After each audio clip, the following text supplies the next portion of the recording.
Assalamualaikum warahmatullahi wabarakatuh. Selamat pagi. Untuk materi selanjutnya yaitu akan ada materi mengenai kewirausahaan yang akan disampaikan oleh Ibu Nilam. Sebelumnya di sini saya akan menjelaskan terlebih dahulu biodata Ibu Nilam. Nama Nilam Nur Ciptasari, SPD. Tempat dan tanggal lahir Ciamis, 1 Januari 1993. Riwayat pendidikan SDN 1 Linggasari, SMPN 2 Ciamis, SMKN 1 Ciamis, Universitas Galuh Ciamis, dan hobi menonton film, makanan kesukaan yaitu bakso, dan minuman kesukaan air putih. Selanjutnya untuk pemaparan materi, waktu dan tempat saya persilahkan. Assalamualaikum warahmatullahi wabarakatuh. Selamat pagi, salam kenal kepada seluruh peserta didik baru SMAN 1 Ciamis tahun ajaran 2020-2021. Perkenalkan, nama Ibu Nilam Nur Ciptasari. Ibu merupakan guru PKWU di SMAN 1 Ciamis ini. Pertama-tama, mari kita ucapkan puji dan syukur kepada Allah Subhanahu wa taala karena atas berkat rahmat dan ridhonya kita bisa melaksanakan acara MPLS SMAN 1 Ciamis 2020-2021 ini, walaupun hanya lewat dari daring ya, tidak langsung tatap muka. Di sini Ibu akan menyampaikan atau memaparkan sedikit materi mengenai kewirausahaan. Mungkin kalian sudah tidak asing lagi ya mengenai istilah dari kewirausahaan ini. Sebenarnya di SMA sendiri untuk kewirausahaan sendiri itu hanya sebagai pengantar untuk kalian mengetahui gambaran mengenai wirausaha, karena pada dasarnya kan SMA itu disiapkan untuk nantinya ke perguruan tinggi gitu, tapi kan tidak menutup kemungkinan ada siswa SMA yang ingin berwirausaha atau memiliki bakat dalam bidang wirausaha. Kemudian mengapa sih kita harus berwirausaha? Sebenarnya di Indonesia ini banyak sekali orang tua yang atau siswa sendiri yang ingin nantinya gitu setelah lulus bekerja sebagai pegawai negeri atau karyawan pada suatu PT yang sudah mapan atau terkenal gitu. Tapi sebenarnya kita bisa mengesampingkan opsi itu dan memilih pilihan lain, yaitu menjadi seorang wirausaha. Yang melatar belakangi seseorang untuk menjadi wirausaha ada beberapa faktor. Yang pertama, karena tidak ingin menjalani kewajiban sebagai pegawai atau karyawan. Biasanya kan kalau kita menjadi pegawai atau karyawan, ada peraturan-peraturan atau disiplin kerja yang harus kita ikuti. Nah, sedangkan kalau kita menjadi wirausaha, kita tidak perlu adanya aturan atau disiplin kerja, ataupun kalau ada, kita sendiri yang bisa menentukan bagaimana aturan atau disiplin kerja yang akan diberlakukan dalam usaha kita. Kemudian yang selanjutnya itu tidak ingin menjadi orang upahan. Kalau menjadi pegawai atau karyawan, pastinya kita diupah, ada yang harian, mingguan, maupun bulanan. Sementara jika kita menjadi wirausaha, kita bukan menjadi orang upahan, tetapi kita yang memberikan upah nantinya kepada pekerja kita. Kemudian bekerja untuk diri sendiri, jadi tidak bekerja dalam tekanan atau di bawah tekanan dari orang lain. Kemudian dengan adanya wirausaha maka diperlukan perekrutan pekerja. Nah, dari perekrutan pekerja ini wirausaha bisa merekrut masyarakat atau warga dari sekitar tempat wirausahanya, sehingga bisa mengurangi pengangguran yang ada di sekitar tempat wirausahanya. Terus juga turut menyumbang kesejahteraan bagi negaranya. Jadi seorang wirausaha itu adalah merupakan aset bagi suatu negara. Di dalam suatu penelitian, sebuah negara itu setidaknya harus memiliki 2% dari populasi warganya sebagai wirausaha. Pada sebuah penelitian dikatakan dalam suatu negara diharapkan memiliki 2% seorang wirausaha dari jumlah penduduknya atau populasi penduduknya. Mengapa demikian? 2% tersebut berarti seorang wirausaha akan merekrut setidaknya 50 pekerja untuk usaha kelas menengah, yaitu yang tentu saja akan semakin baik jika persentase tersebut lebih tinggi. Nah, ini akan membuat sebuah negara menjadi lebih sejahtera.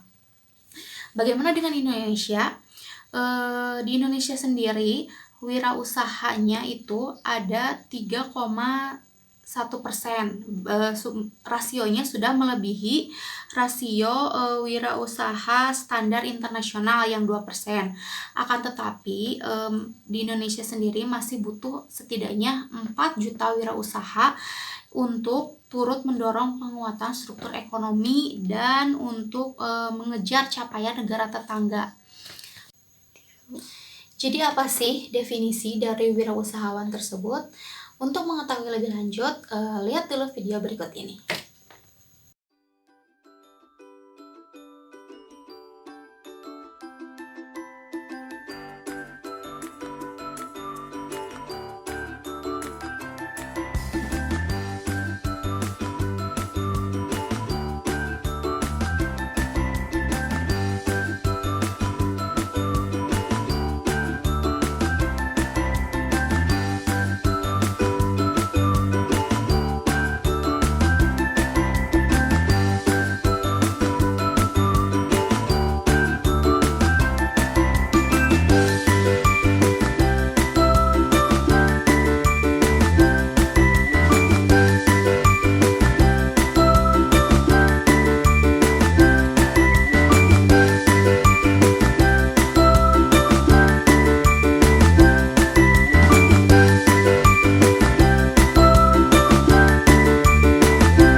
Kewirausahaan berasal dari kata wira dan usaha. Wira berarti peluang, pahlawan, manusia, unggul, teladan, berbudi luhur, gagah berani, dan berwatak agung. Dan sedangkan usaha sendiri adalah perbuatan amal, bekerja, dan berbuat sesuatu. Jadi wirausaha dapat diartikan sebagai pejuang atau pahlawan yang berbuat sesuatu. Jadi apa sih kewirausahaan itu? Kewirausahaan atau yang dalam bahasa Inggris lebih dikenal dengan entrepreneurship adalah proses mengidentifikasi, mengembangkan, dan membawa visi ke dalam kehidupan. Visi tersebut bisa berupa ide inovatif, peluang, dan atau cara yang lebih baik dalam menjalankan sesuatu. Hasil akhir dari proses tersebut adalah penciptaan usaha baru yang dibentuk dalam kondisi risiko atau ketidakpastian. Jadi ketika kita berwirausaha, tentu saja ada risiko yang nantinya harus kita hadapi. Nah, untuk berjaga-jaga atau mengantisipasi dari risiko itu, maka kita diperlukan adanya perencanaan dalam memulai usaha. Contohnya, kita bisa memulai dengan membuat analisis SWOT atau 4P. Seorang wirausaha memiliki ciri yang diantaranya itu percaya diri, berorientasi tugas dan hasil, berani mengambil resiko, kepemimpinan, keorisinilan, berorientasi ke masa depan, jujur, dan juga tekun. Sedangkan sifat-sifat dari wirausaha itu sendiri yaitu memiliki sifat keyakinan, kemandirian, individualitas, dan optimisme, kemudian selalu berusaha untuk berprestasi, memiliki kemampuan mengambil resiko, bertingkah laku sebagai pemimpin, memiliki inovasi dan kreativitas tinggi, memiliki persepsi dan cara pandang yang luas, kemudian memiliki keyakinan bahwa hidup itu sama dengan kerja keras. Dalam berwirausaha, ada beberapa tahapan yang secara umum biasa dilakukan oleh wirausaha. Yang pertama yaitu tahap memulai. Tahap di mana seseorang yang berniat untuk melakukan usaha mempersiapkan segala sesuatu yang diperlukannya. Diawali dengan melihat peluang usaha, yang mungkin apakah membuka usaha baru, melakukan akuisisi, atau melakukan franchising. Kemudian tahap melaksanakan usaha. Dalam tahap ini, seorang wirausaha mengelola berbagai aspek yang terkait dengan usahanya, mencakup pembiayaan, SDM, yaitu sumber daya manusia, kepemilikan, organisasi, kepemimpinan yang meliputi bagaimana mengambil resiko dan mengambil keputusan, pemasaran, dan melakukan evaluasi. Yang ketiga, tahap mempertahankan usaha. Tahap di mana wirausahawan berdasarkan hasil yang telah dicapai melakukan analisis perkembangan yang dicapai untuk ditindaklanjuti sesuai dengan kondisi yang dihadapi. Nah, yang terakhir, tahap pengembangan usaha. Tahap di mana jika hasil yang diperoleh tergolong positif atau mengalami perkembangan atau dapat bertahan, maka perluasan usaha menjadi salah satu pilihan yang mungkin untuk diambil. Studi kelayakan. Studi kelayakan adalah suatu pengambilan keputusan untuk setiap sektor usaha yang akan didirikan, dikembangkan, dan diperluas ataupun diakuisisi dengan pengambilan keputusan yang cepat dan didahului dengan satu kegiatan. Kekeliruan atau kesalahan dalam menilai suatu investasi akan menyebabkan kerugian dan risiko yang besar pada usaha yang akan Anda mulai dirikan. Penilaian investasi termasuk dalam studi kelayakan yang bertujuan untuk menghindari terjadinya keterlanjuran investasi yang tidak menguntungkan karena usaha Anda dinilai tidak layak atau feasible.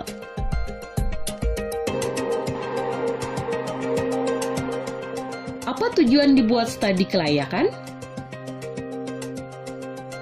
1. Menghindari risiko kerugian. 2. Memudahkan perencanaan. 3. Memudahkan pelaksanaan pekerjaan. 4. Memudahkan pengendalian.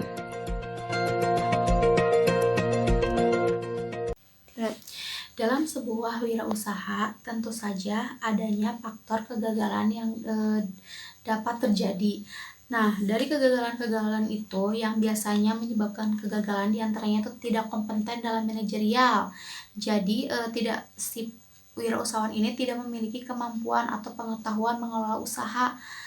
Itu adalah penyebab utama yang membuat perusahaan kurang berhasil. Kemudian, kurang berpengalaman dengan baik, yaitu mengenai keterampilan mengelola sumber daya manusianya. Kemudian, manajemen keuangan yang kurang tertata. Terus ada juga perencanaan yang kurang matang. Terus lokasi yang kurang memadai. Jadi pemilihan lokasinya itu tidak strategis, tidak berada di jalur yang ramai dilalui oleh orang. Kemudian kurangnya pengawasan peralatan. Dan lagi sikap yang kurang sungguh-sungguh dalam berusaha. Jadi sikap yang setengah-setengah terhadap usaha akan mengakibatkan usaha yang dilakukan menjadi labil dan gagal. Telah dikatakan sebelumnya bahwa seorang wirausaha merupakan aset penting dalam suatu negara. Mengapa seorang wirausaha dikatakan merupakan aset penting dalam suatu negara? Karena seorang wirausaha memiliki peran yang cukup penting dalam perekonomian nasional. Di antaranya itu bisa menciptakan lapangan kerja, mengurangi pengangguran, meningkatkan pendapatan masyarakat, mengombinasikan faktor-faktor produksi seperti alam, tenaga kerja, modal, dan keahlian. Kemudian juga meningkatkan produktivitas nasional. Untuk mengetahui gambaran mengenai kewirausahaan, coba kalian simak video berikut ini. Saya mau cerita. Ada dua orang sahabat yang tinggal di sebuah desa kecil di Italia. Sebut saja nama mereka adalah Pablo dan Bruno. Mereka adalah anak muda yang memiliki impian yang tinggi. Mereka sering berkhayal bagaimana kalau suatu hari nanti mereka menjadi orang terkaya di desanya. Keduanya merupakan orang yang sangat ambisius. Yang mereka perlukan adalah sebuah kesempatan. Pada suatu hari, kesempatan itu pun datang. Kepala desa memutuskan untuk mempekerjakan kedua anak ini untuk membawa air dari sungai ke sebuah penampungan air di tengah desa. Keduanya masing-masing membawa 2 buah ember dan segera menuju ke sungai. Menjelang sore, keduanya telah mengisi penampungan air sampai penuh. Kepala desa menggaji mereka masing-masing berdasarkan jumlah ember air yang mereka bawa. Wow, Pablo dan Bruno senang sekali. Ini berarti impian mereka akan segera terkabul. Mereka sulit percaya jika mereka bisa mendapatkan rezeki sebanyak ini. Mereka bekerja lebih keras lagi setiap hari agar bisa mengangkut air lebih banyak. Namun, Pablo mulai merasakan ketidaknyamanan. Ia tidak yakin pekerjaan ini bakal buat impiannya terwujud. Punggungnya nyeri dan kedua telapak tangannya lecet-lecet. Kian hari, kian takut saat harus pergi bekerja. Ia pun mulai berpikir keras, mencari akal bagaimana caranya membawa air dari sungai ke desanya. Aha, Pablo mendapatkan ide. Bruno, saya punya rencana. Daripada kita mondar-mandir bawa-bawa ember setiap hari, kenapa kita nggak sekalian aja buat sebuah saluran pipa dari sungai ke desa kita? Saluran pipa? Ide dari mana itu? Seru Bruno. Kita udah punya kerjaan yang bagus, Pablo. Saya bisa bawa 100 ember sehari. Saya akan jadi orang kaya. Di akhir minggu, saya bisa beli pakaian baru. Pada akhir bulan, saya bisa beli seekor sapi. Dan pada akhir tahun, saya bisa bangun sebuah gubuk baru. Nggak ada kerjaan sebagus ini di desa ini. Setiap minggu kita bisa liburan. Setiap akhir tahun, kita berhak cuti selama 2 minggu dengan gaji utuh. Kita akan punya hidup yang layak. Jadi buang jauh-jauh lah pikiran untuk bangun saluran pipa. Tapi Pablo tidak putus asa. Ia akhirnya memutuskan untuk bekerja paruh waktu. Ia tetap bekerja mengangkut ember-ember air. Separuh waktunya, serta di akhir pekan, dia luangkan waktu untuk bangun saluran pipanya. Hal itu tidak mudah.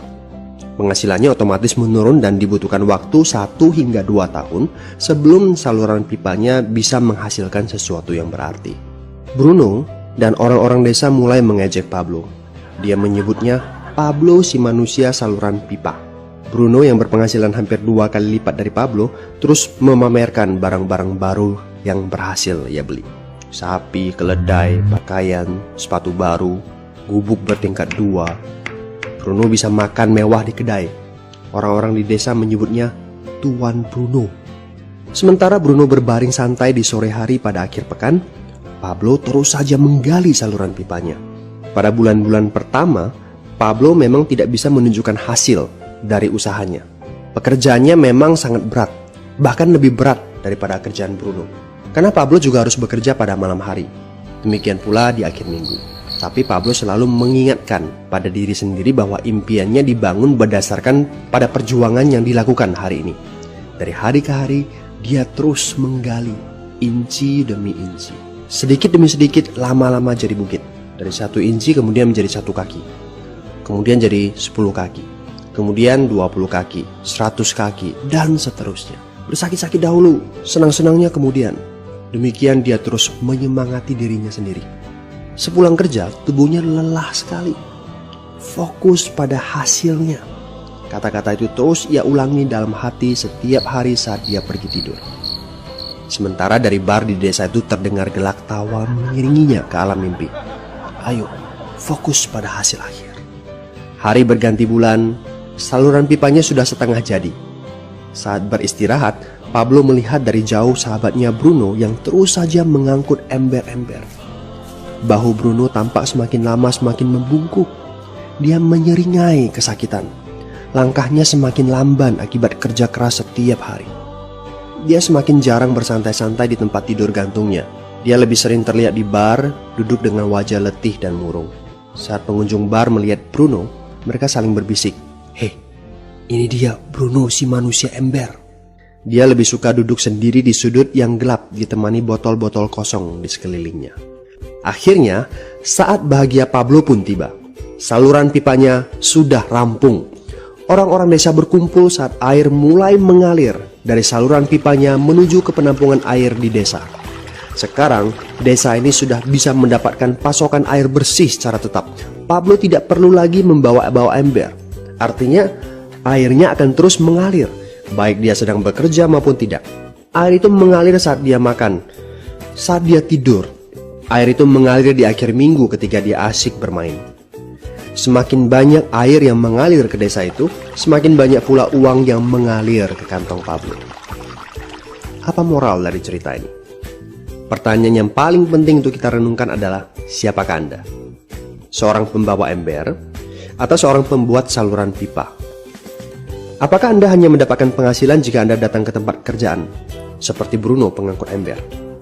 Atau Anda termasuk orang yang bekerja hanya sekali saja, kemudian Anda dibayar terus-menerus, seperti Pablo pembuat saluran pipa? Jika Anda termasuk orang kebanyakan, itu berarti Anda bekerja dengan menggunakan pola pembawa ember. Anda membarterkan waktu untuk mendapatkan uang. Maksudnya, bekerja 1 jam dibayar per jam, bekerja 1 bulan dibayar per bulan, bekerja setahun dibayar per tahun. Masuk akal kan? Masalahnya, dengan sistem pembawa ember, masuknya uang akan berhenti saat kita berhenti bawa ember. Artinya pendapatan kita hanya sementara alias tidak langgeng. Kalau di suatu pagi Bruno bangun dan punggungnya terasa sakit, sehingga dia tidak bisa bangkit dari tempat tidurnya, berapa uang yang akan dia dapatkan hari itu? 0 besar.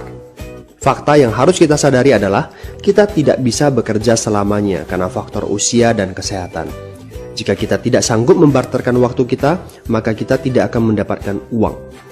Pablo jauh hari sudah menyadari keterbatasan ini. Karena itulah dia langsung berpikir untuk menciptakan suatu sistem yang memungkinkan dia untuk terus mendapatkan bayaran baik dengan cara barter waktu ataupun tidak. Pikirkan ini. Bagaimana dengan Anda? Anda mau apa kalau besok penghasilan Anda berhenti? Apa yang akan terjadi kalau Anda dipecat? Apa yang terjadi kalau kemudian Anda sakit atau cacat sehingga tidak bisa membawa ember lagi? Bagaimana seandainya perawatan kesehatan yang mendadak yang harus Anda jalani menghabiskan uang tabungan Anda? Apa yang terjadi bila uang tabungan Anda itu langsung menguap dalam semalam? Kalau penghasilan Anda berhenti besok, untuk berapa lama Anda bisa membayar hipotek Anda? Cicilan rumah, mobil Anda, ataupun untuk biaya sekolah anak-anak Anda? 1 tahun, 6 bulan, 3 bulan, atau 3 minggu? Jelas. Apakah Anda bekerja sebagai penyapu jalan, bekerja di kantor, punya jabatan tinggi, atau memiliki toko, seorang profesional di bidang tertentu, tetap saja Anda membarterkan antara satuan waktu dengan satuan uang. Apakah dengan cara demikian Anda akan aman? Satu-satunya jalan untuk menciptakan keamanan yang sesungguhnya adalah seperti yang dilakukan oleh Pablo, yaitu membangun saluran pipa saat Anda masih bekerja sebagai pembawa ember. Dengan membangun sebuah saluran pipa, Anda cukup mengerjakan pekerjaan sekali saja, capeknya sekali saja, tetapi Anda akan dibayar terus-menerus. Saluran pipa ini akan memberikan Anda penghasilan walaupun Anda sedang tidur ataupun Anda sedang main. Penghasilan ini juga akan terus Anda peroleh setelah Anda pensiun, pada saat Anda sedang sakit ataupun cacat sehingga tidak bisa bekerja, dan juga dalam situasi darurat. Inilah yang disebut sebagai penghasilan pasif.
Di dunia sendiri banyak tokoh-tokoh wirausahawan. Di Indonesia juga ada satu tokoh wirausahawan yang paling terkenal, yaitu almarhum Bob Sadino. Terus sekarang juga sudah banyak sekali tokoh-tokoh wirausahawan muda yang sukses. Contohnya yaitu salah satunya anaknya Bapak Presiden Joko Widodo, yaitu kayak Kaesang. Ya, dengan pisangnya gitu. Dan ada juga beberapa selebgram yang mungkin kalian tahu, contohnya Rahel V-nya. Terus banyak sih sekarang entrepreneur muda yang bermunculan dengan usaha-usahanya yang bervariasi, yang inovatif dan kreatif.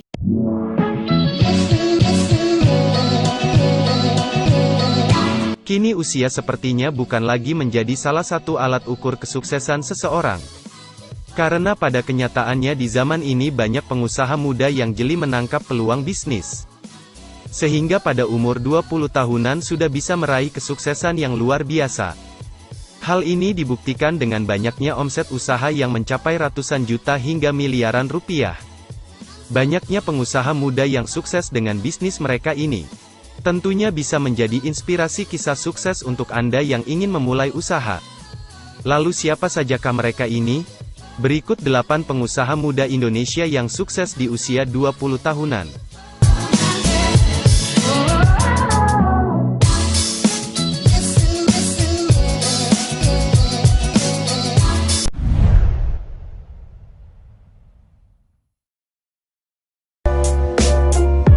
Terlahir dari keluarga yang bisa dibilang memiliki ekonomi pas-pasan, membuat pria muda satu ini memiliki tekad luar biasa untuk merubah hidup. Alhasil kini Nicholas menjadi salah satu eksportir ikan hias terbesar di Indonesia. Pendapatannya pun ditaksir di atas 400 juta per bulan. Bakat bisnis Nicholas memang sudah terlihat sejak kecil. Sejak masih SD ia sudah berjualan mainan dan membantu orang tua berjualan kue. Banyak bisnis dan usaha yang telah ia coba. Hingga ketika SMA barulah Nicholas mencoba peruntungan di bisnis ikan hias. Awalnya tak mudah, karena beberapa kali ia merugi dan ditipu rekan bisnis. Akibatnya uang belasan sampai ratusan juta pun melayang. Namun itu tak membuatnya patah semangat. Dengan niat dan usaha yang lebih kuat, kini Nicholas bangkit dan menjadi eksportir ikan hias ternama di Indonesia. Bahkan saat ini ia menangani ekspor ke seluruh dunia. Mulai dari negara-negara benua Asia, Eropa, Australia dan juga Amerika.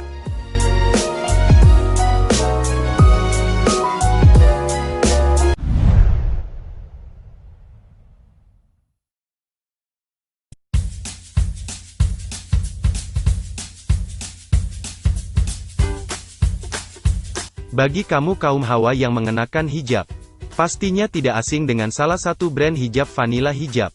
Nah, Athina Maulina ini adalah founder dari Vanilla Hijab tersebut. Dengan dibantu kakaknya, Athina merintis dan memproduksi hijabnya sendiri. Dari bisnisnya ini, Athina Maulia mampu meraup omset ratusan juta rupiah. Athina memulai berbisnis hijab setelah memutuskan untuk berhenti kuliah. Saat itu ia terserang penyakit yang mengharuskannya untuk stop kuliah. Setelah pulih, Athina bangkit dan mulai mencoba berbisnis. Athina benar-benar membangun bisnisnya ini dari nol. Tanpa memiliki keahlian di bidang desainer. Ia pun memilih jasa penjahit keliling untuk membantunya menjahit. Dan kini setelah berkembang pesat, akhirnya Athina memiliki karyawan yang totalnya mencapai 75 karyawan. Sukses juga tak membuat Athina lupa untuk berbagi. Dari hasil keuntungan penjualan hijab ia sisihkan untuk anak-anak di Papua. Bahkan tak jarang pula, produk Vanilla Hijab disumbangkan ke pelosok Indonesia melalui lembaga-lembaga sosial.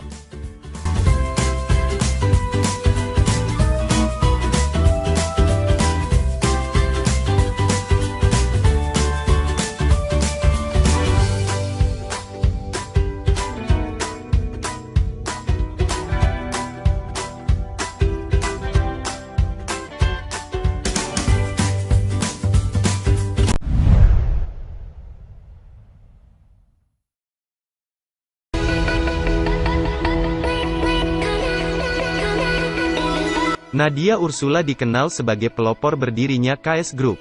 Bisnis yang ia rintis bersama temannya ini memproduksi bahan olahan susu seperti yogurt. Selain itu, ia juga mengembangkan sayap bisnisnya pada produk keripik singkong.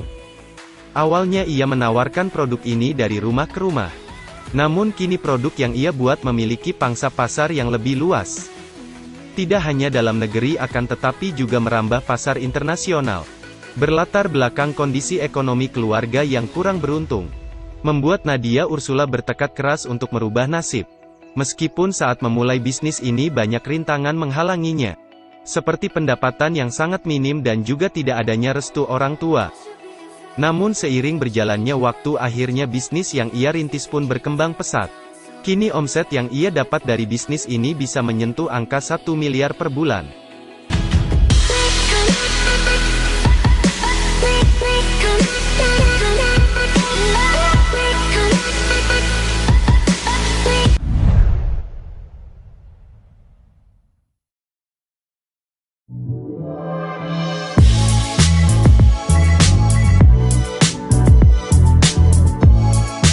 Berawal dari hobi membuat kue mengantarkan dua kakak beradik ini ke jenjang kesuksesan.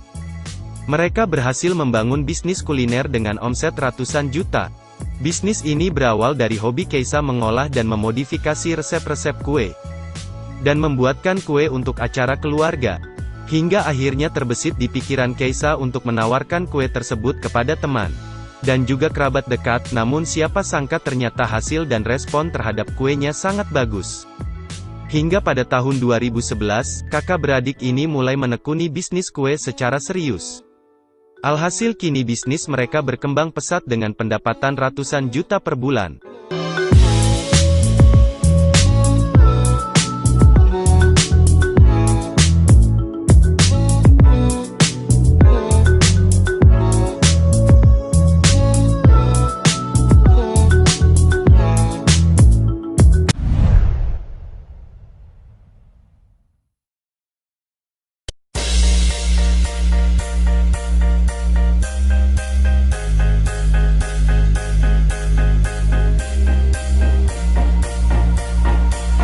Pria kelahiran tanggal 23 April tahun 1995 ini adalah pemilik brand Men's Republic yang bergerak di bidang fashion. Dengan penghasilan miliaran rupiah per bulan, mengantarkannya masuk dalam daftar 30 pengusaha muda tersukses di Asia.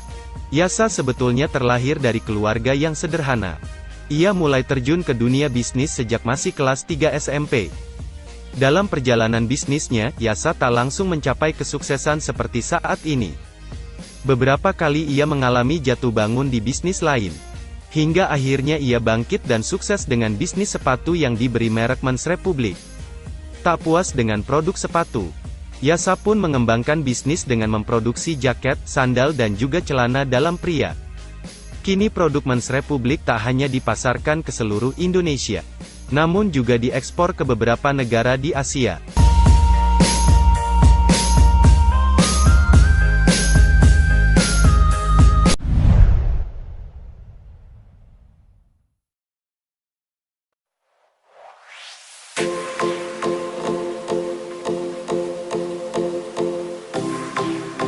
Wanita berhijab ini adalah pendiri Aruna Indonesia.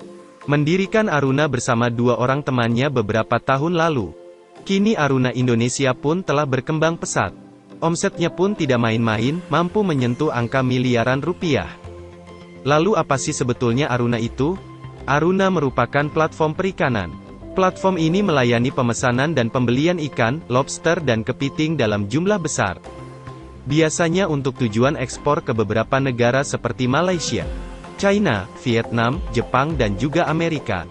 Selain memberikan keuntungan bagi pemiliknya, ternyata Aruna Indonesia juga memberikan dampak positif terhadap pendapatan para nelayan. Sebab Aruna Indonesia bermitra atau menjalin kerjasama dengan nelayan-nelayan di Indonesia.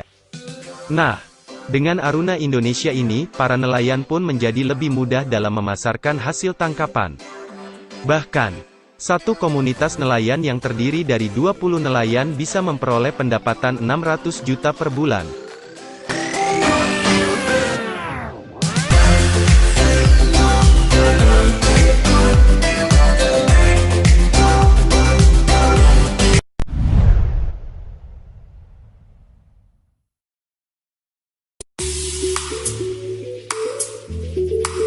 Tak hanya memiliki paras cantik, wanita satu ini juga dikenal sebagai sosok yang baik hati, pintar dan juga kreatif. Dia adalah Dea Valencia, wanita muda pemilik bisnis pakaian batik. Omset yang ia peroleh dari bisnis ini berkisar di atas 300 juta per bulan. Dea mulai terjun ke dalam bisnis batik saat masih kuliah, dan saat itu ia berumur 17 tahun. Karena tergolong siswa yang pintar, Dea pun mampu menyelesaikan pendidikan SMP dan SMA hanya 4 tahun saja, dan melanjutkan kuliah di umur 17 tahun. Ketika masa kuliah inilah Dea mencoba memulai bisnis, dan terus berkembang pesat setelah ia menyelesaikan pendidikan sarjana. Dea terkenal pintar dan kreatif, ia mampu mendesain gambar batik sendiri. Tak hanya itu, ia juga mahir membuat website yang ia gunakan untuk memasarkan produknya secara online. Bahkan yang lebih hebat lagi, Dea juga mempekerjakan banyak orang-orang dengan keterbatasan fisik. Ada cara unik dari Dea untuk mengapresiasi para pekerjanya yang memiliki keterbatasan fisik. Dea menaruh foto dan sedikit kisah tentang para pekerjanya di setiap baju yang dijual. Sehingga setiap pembeli yang memakai baju batik dapat sedikit mengenal individu yang menjahit baju yang mereka kenakan.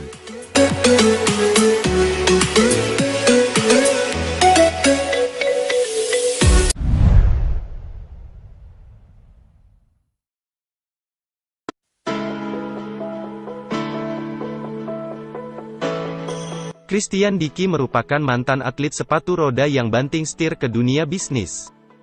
Ia menggeluti bisnis di bidang suplemen yang diberi nama Evolen. Kini ia mampu meraup omset miliaran rupiah setiap bulannya. Namun kesuksesan yang telah ia gapai saat ini tidaklah diraih dengan mudah. Pahitnya kegagalan pernah menghampirinya saat merintis bisnis. Christian Dicky memutuskan berhenti menjadi atlet sepatu roda saat berusia sekitar 19 tahun. Dengan sisa tabungan yang ada, ia memutuskan untuk memulai bisnis kuliner. Namun apa mau dikata, pendapatan dari usaha kuliner ini tidak begitu memuaskan. Dan ia pun beralih ke bisnis suplemen fitness untuk pembentukan otot. Lagi-lagi usaha yang ia bangun tak berjalan mulus. Produk suplemen yang ia impor dari Singapura disita oleh pihak bea cukai. Alhasil ia pun kembali merugi. Beberapa kali gagal tak membuatnya berputus asa. Dicky pun bangkit dan mempelajari tata cara impor barang yang benar agar tak menyalahi aturan. Perjuangan dan kerja kerasnya pun terbayar, kini usaha yang ia rintis berkembang begitu pesat. Bahkan Dicky telah memiliki brand suplemen sendiri yang diberi nama Evolen.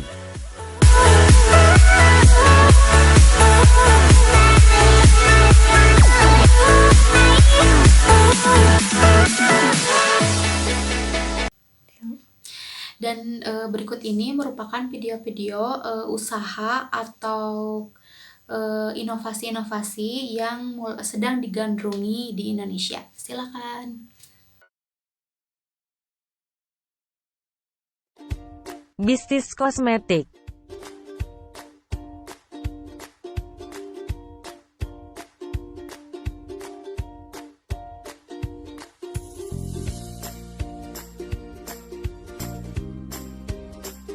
Saat ini, bisnis kosmetik seperti menjadi tren baru. Namun, yang paling mudah dilakukan untuk dimanfaatkan peluang bisnisnya oleh kalangan ibu rumah tangga dan mahasiswa adalah bisnis kosmetik dengan sistem MLM. Jika dulu dalam menjaring konsumen serta anggota baru harus door-to-door, kini cukup dengan cara online di internet saja. Jika serius menekuninya, bisnis ini pasti memberikan hasil yang memuaskan.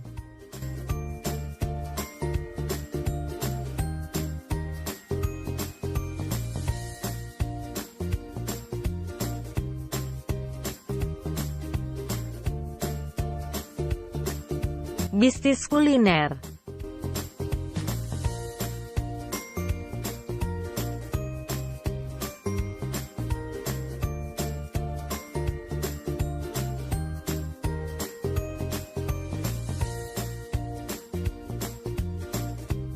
Usaha rumahan yang tidak pernah mati adalah bisnis di bidang kuliner, baik itu untuk makanan maupun minuman.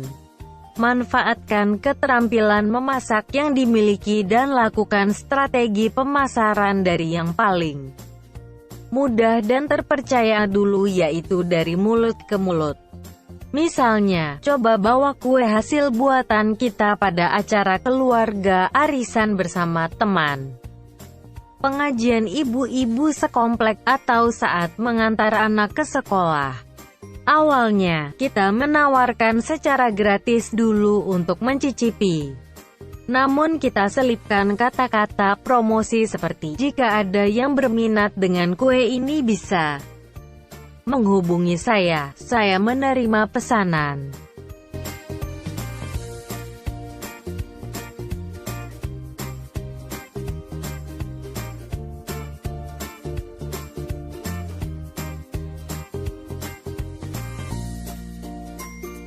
Bisnis souvenir.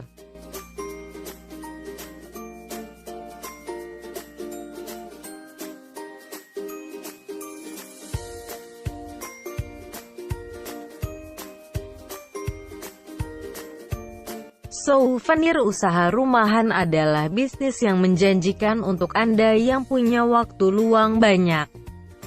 Beberapa target market yang bisa Anda bidik adalah membuat souvenir pernikahan, souvenir sunat, souvenir bulan madu, souvenir ucapan selamat seperti memberikan rangkaian bunga, atau bisa berupa kue.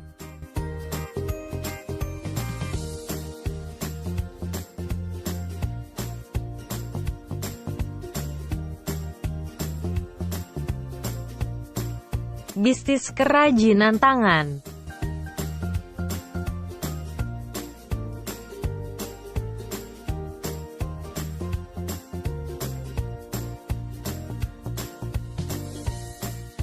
Hampir sama dengan bisnis makanan, bisnis kerajinan tangan juga menjadi bisnis sampingan yang peluang suksesnya besar sekalipun sifatnya rumahan. Bisnis ini juga berasal pada kemahiran kita dalam membuat sebuah produk bernilai jual tinggi yang berbeda dengan yang sudah ada di pasaran selama ini.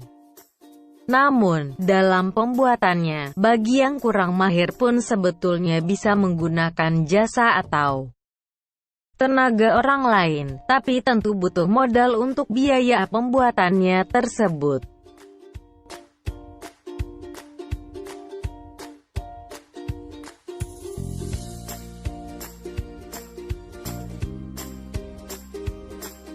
Bisnis fashion.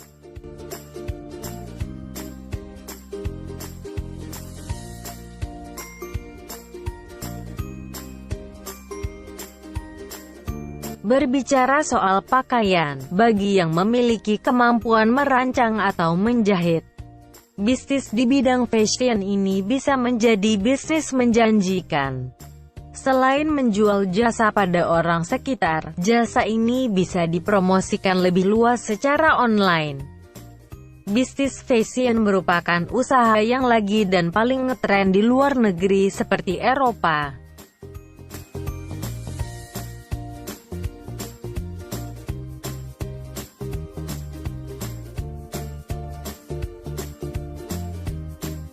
Jual beli saham.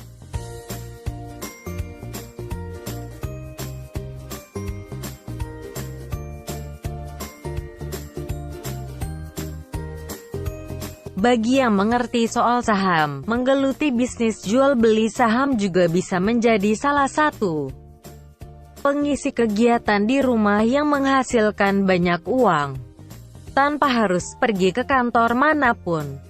Kondisi pasar saham tersebut hanya perlu dipantau dari depan layar laptop, PC, atau smartphone saja. Penghasilan pun secara otomatis akan masuk ke dalam rekening.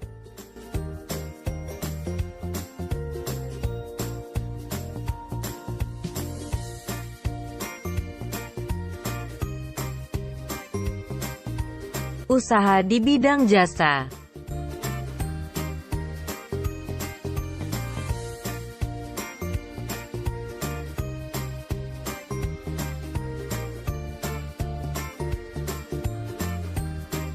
Lagi-lagi menyikapi kondisi pertumbuhan masyarakat yang kian pesat serta dengan aneka kesibukannya, maka situasi seperti ini secara otomatis telah membuka beragam peluang usaha baru.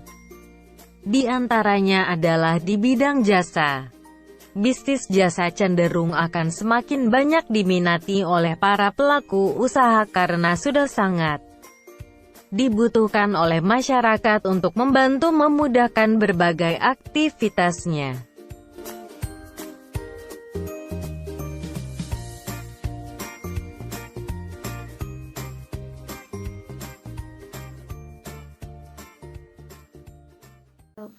Sebenarnya tidak usah jauh-jauh ya melihat entrepreneur atau wirausahawan di luar sana.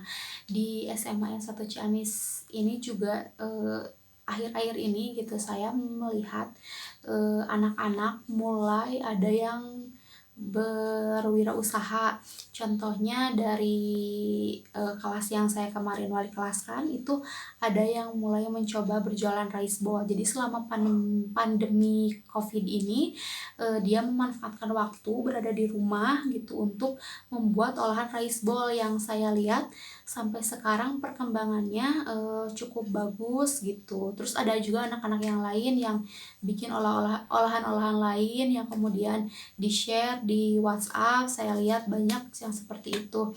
Dan tidak hanya olahan makanan, yang saya lihat juga anak-anak ada yang berjualan dari mulai casing HP, terus masker-maskeran, terus pokoknya masih banyak lagi anak-anak mulai berwirausaha gitu, memanfaatkan waktu mungkin karena jenuh atau tidak ada kegiatan selama pandemi berada di rumah, tapi alhamdulillah gitu anak-anak SMA 1 Ciamis bisa memanfaatkan waktunya kepada hal-hal yang lebih positif lagi.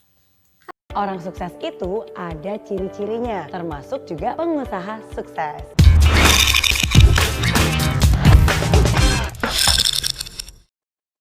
Kalau kamu memiliki 5 hal di bawah ini, itu artinya kamu calon pengusaha sukses. Yang pertama, berani take action. Calon pengusaha sukses itu bukan hanya bisa merencanakan, tapi dia juga fokus untuk menjalankan rencananya. Dia juga berani untuk take action dan melaksanakan rencananya. Calon pengusaha sukses itu nggak hanya ngomong doang, tapi juga melakukan apa yang dia katakan. Yang kedua, optimis. Optimis itu bukan hanya selalu mengharapkan yang terbaik, tapi optimis itu juga bisa melihat hal yang baik seburuk apapun situasinya. Karena sebagai seorang pengusaha pasti ada jatuh bangunnya, ada naik turunnya. Kalau kamu adalah orang yang pesimis, wah akan sangat susah sekali nih untuk bisa menjadi pengusaha yang sukses. Dikit-dikit aja mengeluh, dikit-dikit aja nyerah. Yakin kalau seperti itu kamu mau jadi pengusaha sukses. Jadi kalau kamu aja suka nyerah, gimana nanti dengan calon pegawai dan juga tim-tim kamu? Pasti dia akan mengikuti pemimpinnya. Jadi nggak boleh nyerah, tapi harus optimis.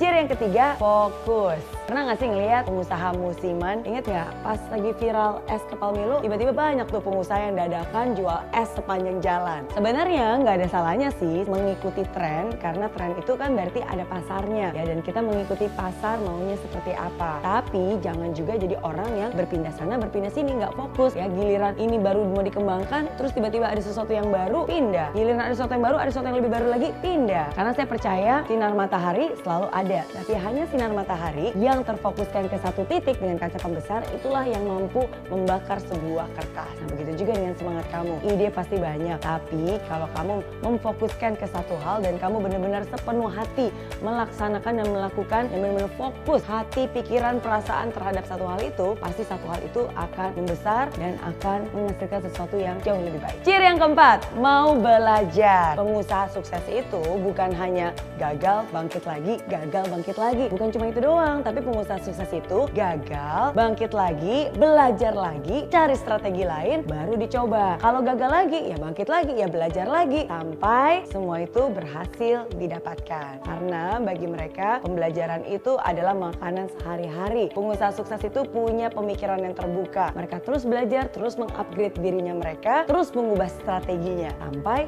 mimpi itu berhasil menjadi kenyataan. Ciri yang kelima, tekun. Ketekunan kalian untuk terus berusaha sesulit apapun keadaannya. Kalau cuma usaha di saat muda sih semua orang juga bisa. Tapi pertanyaannya, apakah kamu mau terus berusaha di saat susah sekalipun? Nah, dibutuhkan ketekunan. Nggak percaya? Saya adalah salah satu contohnya. Makanya saya selalu bilang, saya bukan orang yang paling pintar, saya juga bukan orang yang paling kuat. Tapi apa yang membuat saya berhasil? Karena saya adalah orang yang paling tekun. Dan ketekunan berusaha itulah yang menjadikan saya menjadi seperti saya sekarang ini. Sekecil apapun kesempatannya, saya akan jalani dengan sungguh-sungguh. Sekecil apapun tanggung jawabnya, saya akan berikan 100% sepenuhnya. Nah, itu dia 5 ciri calon pengusaha sukses. Kalau 5 hal itu sudah ada di kamu, bagus, selamat. Tinggal ditingkatkan dan dikembangkan lebih banyak lagi. Tapi kalau 5 itu belum ada di kamu, jangan khawatir. Masih ada waktu untuk belajar lagi, masih ada waktu untuk berubah, masih ada waktu untuk berusaha lebih baik lagi. Dan saya yakin semua usaha nggak akan pernah sia-sia. Dan saya doakan yang terbaik untuk kamu yang serius ingin jadi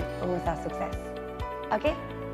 Nah, di SMA N1 Ciamis sendiri ada ekstrakurikuler yang mendalami tentang kewirausahaan, yaitu Ekskul IPW atau Ikatan Pendidikan Wirausaha.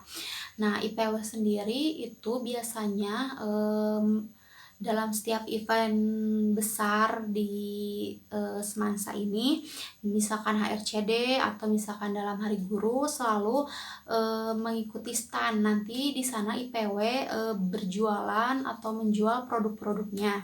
Nah, bagi kalian para peserta didik baru yang sekiranya memiliki bakat atau minat dalam bidang kewirausahaan atau dalam berwirausaha, sekiranya mau untuk bergabung di IPW, silahkan. Kami menerima dengan senang hati dan pintu terbuka lebar. Jadi ditunggu kedatangannya di Ekskul IPW.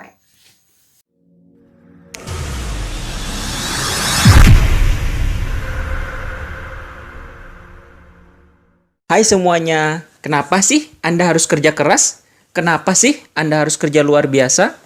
Teman saya yang kerja asal-asalan digaji sama kok. Masalahnya, kerjaan saya tidak menantang. Maksud saya akan melakukan pekerjaan dengan baik, tetapi tidak akan lebih dari itu. Dengan kerja biasa aja, bos sudah seneng kok, dan saya digaji besar. Ada 3 alasan utama kenapa Anda harus selalu kerja luar biasa tanpa melihat seberapa besar Anda dibayar. Alasan pertama, Anda membangun kemampuan Anda. Tidak ada yang Anda pelajari ataupun yang Anda kerjakan sia-sia. Usaha yang Anda kerjakan sebenarnya bukan untuk orang lain. Walaupun pada kenyataannya misalnya Anda bekerja untuk orang lain. Maksud saya seperti ini. Jaringan yang Anda bangun, relasi, pengetahuan, pengalaman, dan kemampuan yang Anda bangun itu semata-mata milik Anda sendiri. Dan tidak ada orang yang bisa mengambil semua keahlian tersebut dari Anda. Alasan kedua, Anda membangun reputasi. Bagaimana Anda mengerjakan sesuatu sangat menunjukkan siapa Anda. Dan reputasi akan menjadi kepercayaan. Kepercayaan akan menjadi pekerjaan yang lebih baik dan penghasilan yang lebih besar. Pertanyaan saya, apakah Anda akan mempercayai vendor atau kontraktor yang melakukan pekerjaan yang bagus hanya karena uang? Atau vendor atau kontraktor yang melakukan pekerjaan yang luar biasa tanpa melihat seberapa besar mereka dibayar? Alasan ketiga, Anda membangun karakter. Dan karakter Anda berpengaruh pada orang-orang di sekitar Anda, terutama keluarga Anda, anak-anak Anda.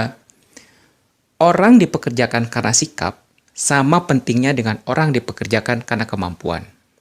Apakah Anda ingin melihat Anda sebagai orang yang berharga dan dicari atau orang yang mudah diganti?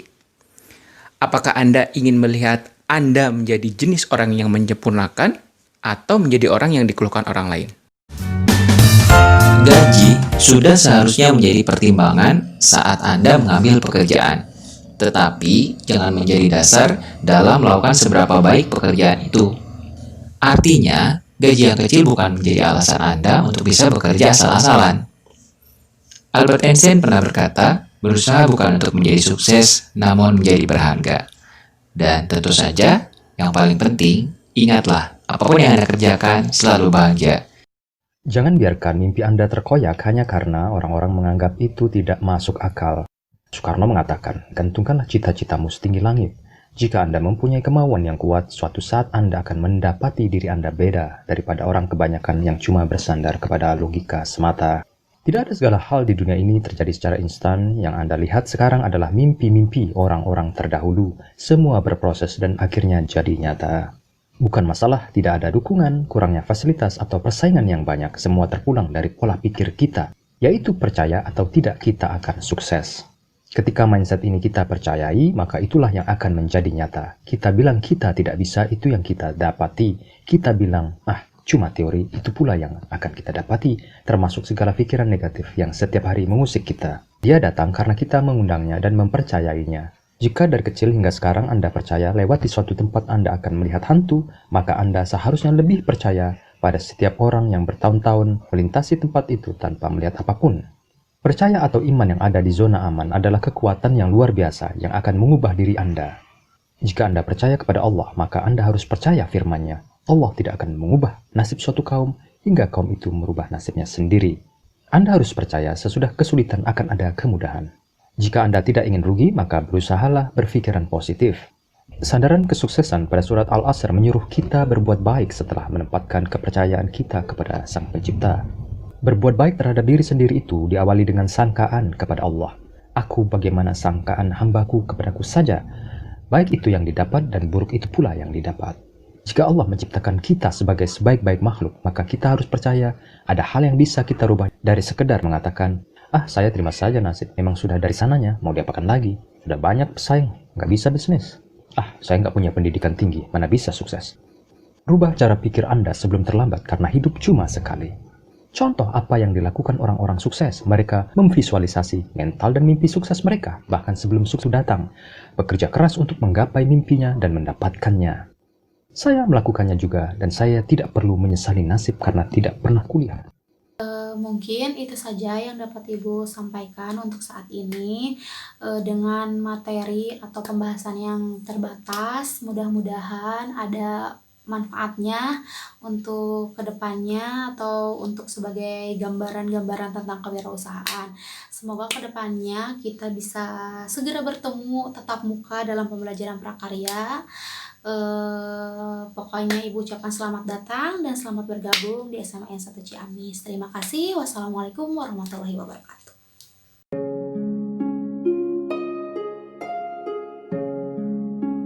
Setiap orang sukses hampir semuanya dulu adalah orang susah. Mereka bekerja keras dan akhirnya mendapatkan apa yang mereka idamkan lewat perjuangan yang berat. Salah satu contoh orang sukses itu adalah pendiri perusahaan raksasa Indonesia yang memproduksi air minum Aqua, yakni Pak Tirto Utomo. Dulu, beliau bekerja di perusahaan asing, sehingga bagi pria kelahiran 9 Maret 1930 itu, ia banyak menerima kunjungan tamu dari luar negeri. Nah, saat itu, ada sebuah kejadian yang membuatnya malu dan sedih. Karena ada salah seorang tamunya yang mengatakan bahwa ia mengalami diare. Penyebabnya, karena ia meminum air putih yang disajikan. Pak Tirto pun kebingungan. Padahal menurutnya air itu bersih, dan sehari-hari ia minum. Tidak ada masalah. Rekan-rekannya di kantor juga meminum air yang sama. Semuanya baik-baik saja. Mr. Tirto, the water that you give me make my stomach feel not comfortable. I think I'm not suitable with the water. Aku nggak cocok dengan airnya. My stomach feel krewes-krewes and I am dread man. Maklum saja, air minum yang disajikan pada saat itu adalah air tanah yang direbus secara tradisional. Untuk orang yang biasa meminumnya sih mungkin tidak masalah.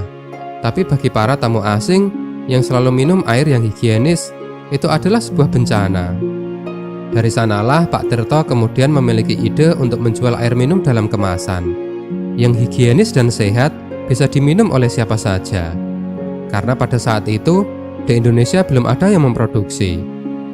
Pak Tirto pun lalu meminta adiknya untuk bekerja di perusahaan air minum dalam kemasan di Thailand. Tujuannya untuk belajar agar memahami dengan sejelas-jelasnya bagaimana produksi air itu dilakukan, beserta cara memasarkannya.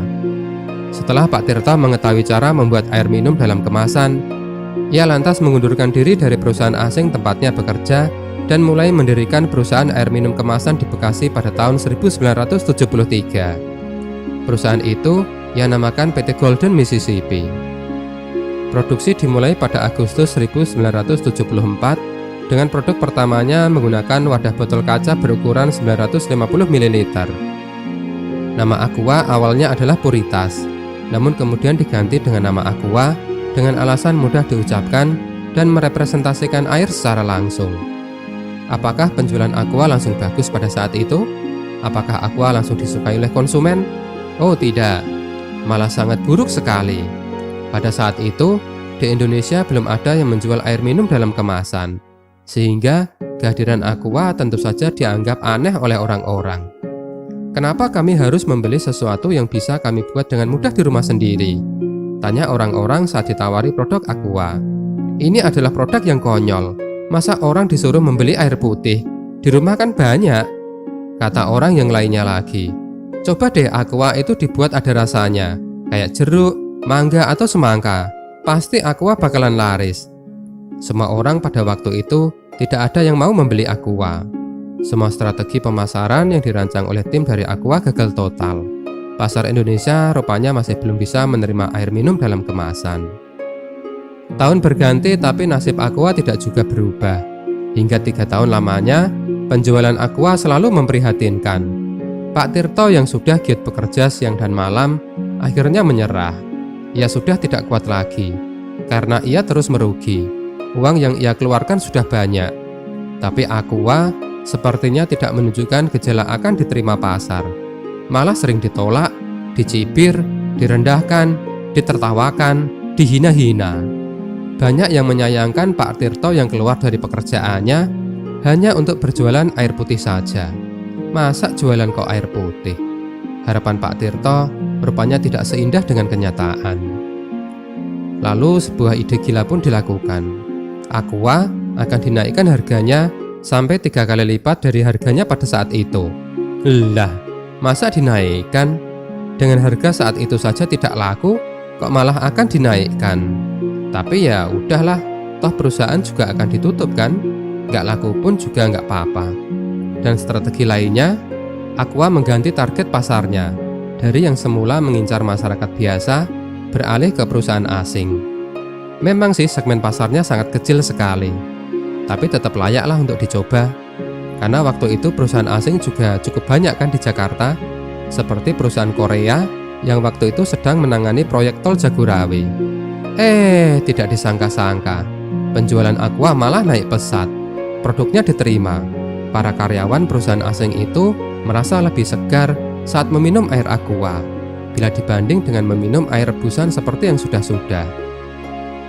Agaknya orang mulai percaya bahwa air minum Aqua merupakan air minum dengan kualitas tinggi, justru saat harganya dinaikkan. Aqua mulai bangkit dari perusahaan yang hampir terjerembab menjadi jaya dan makmur sejahtera. Aqua menggeliat, apalagi saat ditemukan teknologi botol air minum dalam kemasan plastik, sehingga Aqua jadi lebih mudah didistribusikan. Seiring berjalannya waktu, Aqua menjadi standar air minum segar dan sehat. Ia dijual di restoran-restoran sampai ke tempat makan yang kecil, dari toko besar sampai ke warung di pinggir jalan, dari airport sampai ke terminal bus di pelosok desa. Aqua laris manis dan terjual di mana-mana. Pak Tirto Utomo meninggal pada tahun 1994. Namun semangat dan inspirasinya dan Aqua akan terus selalu ada dan menyegarkan kita semua.